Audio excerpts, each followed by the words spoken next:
What if Honda already built one of the best real-world dual-sport motorcycles, and in 2026, instead of completely redesigning it, they simply perfected the formula? Because honestly, the more you look at the 2026 Honda XRE 300 Sahara Standard, the more you realize this bike is not trying to dominate spec sheets or become some giant adventure machine.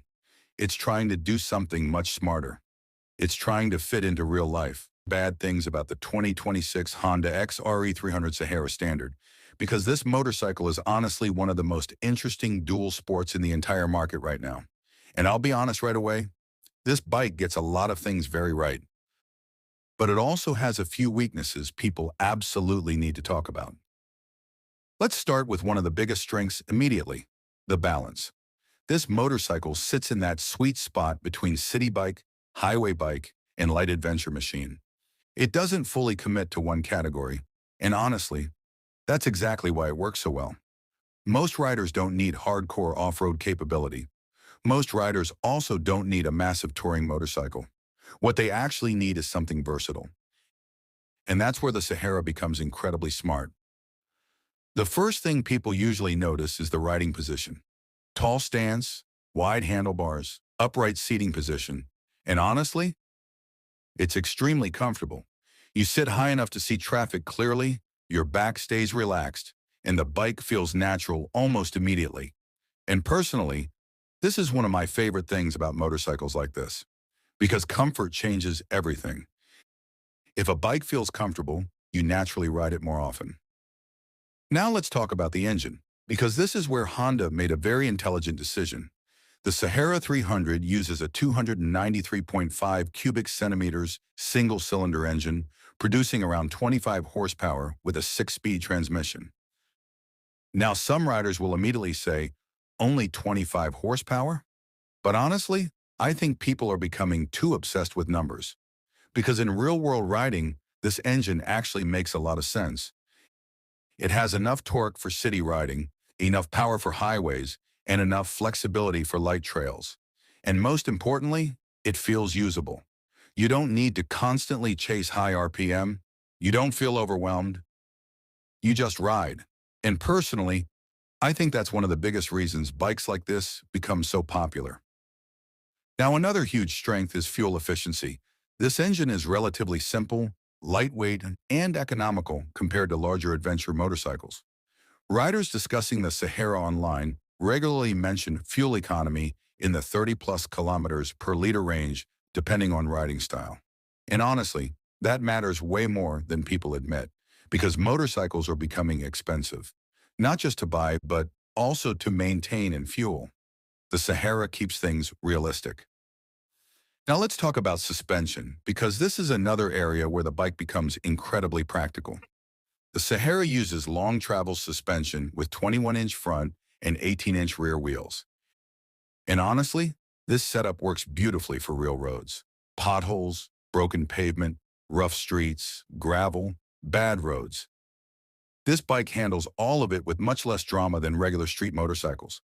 And personally, I think this is one of the biggest reasons dual sports are becoming so attractive worldwide, because real roads are rarely perfect. Now here's another thing I genuinely like about the Sahara Standard, the simplicity.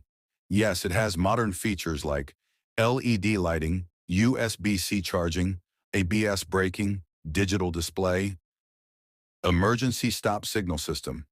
But Honda didn't overload the motorcycle with unnecessary electronics. And honestly, thank God for that, because many modern motorcycles are becoming way too complicated. But the Sahara still feels like a motorcycle first, not a gadget. And personally, I think riders are starting to appreciate that simplicity again. Now let's talk about the weight. At around 147 kilograms dry for the standard model, the Sahara feels manageable compared to larger adventure motorcycles. And this changes the entire riding experience. Lighter motorcycles feel less intimidating. They're easier to maneuver, easier in traffic, easier off-road, easier for beginners. And honestly, that lightweight feeling creates confidence very quickly. Now here's another thing people love about the Sahara, the versatility. This bike genuinely fits into daily life, commute during the week, weekend road trip, light trail riding, village roads, city traffic, the Sahara can do all of it reasonably well. And honestly, that's harder to achieve than people think, because most motorcycles are extremely specialized today. The Sahara isn't. Now here's where I want to add my personal input. I honestly think this category of motorcycle makes more sense than giant adventure bikes for most riders. Because let's be real, most people are not crossing continents. Most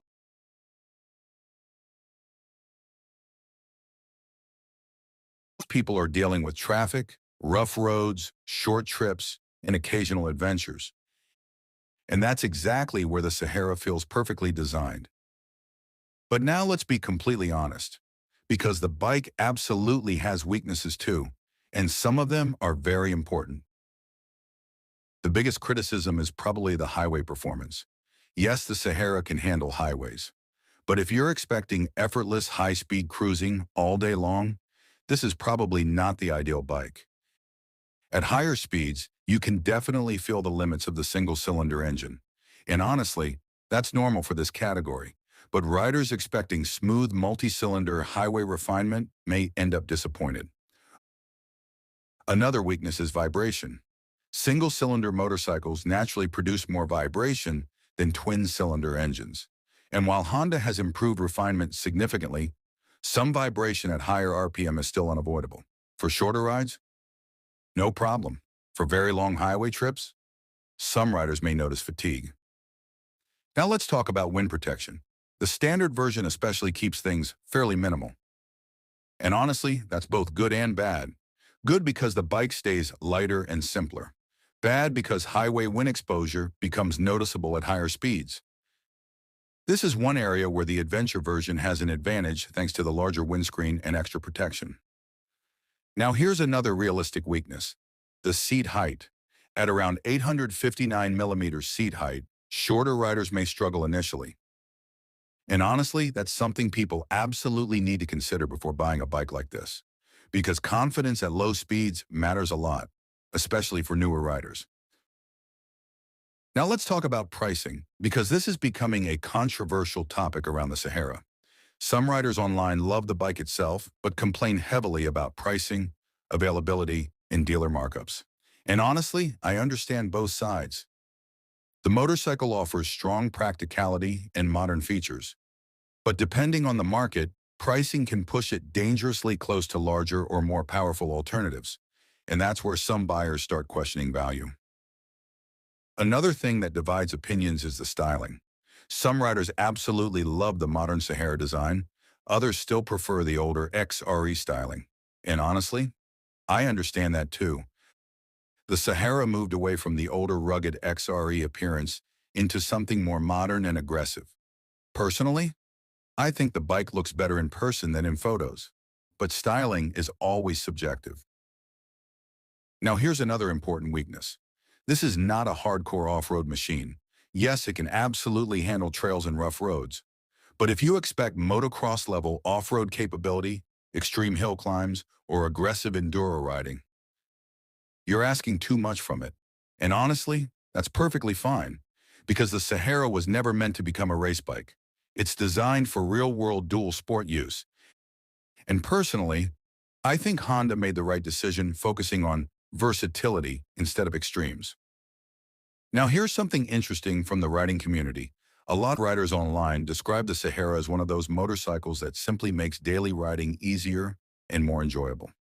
Others praise the improved 6-speed gearbox and updated engine compared to older XRE models. And honestly, that's probably the best compliment a motorcycle can receive, because the best motorcycles are not always the fastest ones. They're the ones you actually want to ride every day. And honestly, that's exactly what I think the Sahara standard gets right. It feels honest, practical, capable, comfortable, simple enough to enjoy, modern enough to feel updated, and versatile enough to fit real life. So would the 2026 Honda XRE 300 Sahara standard be perfect? No. It has highway limitations, some vibration, tall seat height, and pricing concerns in certain markets. But honestly, I think its strengths matter more than its weaknesses. Because motorcycles like this Remind people that riding doesn't need to become complicated to be enjoyable. And personally, that's exactly why I think the Sahara category is becoming more important every year. Not because it's extreme, but because it fits reality better than most motorcycles do. If you enjoyed this, hit that like button, drop your thoughts in the comments, and subscribe to A. While the Honda XRE 300 Sahara is a real production motorcycle, the 2026 discussion here includes forward-looking updates, market expectations, and rider opinions based on current models and community discussions. Because sometimes, the best motorcycles aren't the ones chasing perfection. They're the ones that simply fit your life the best.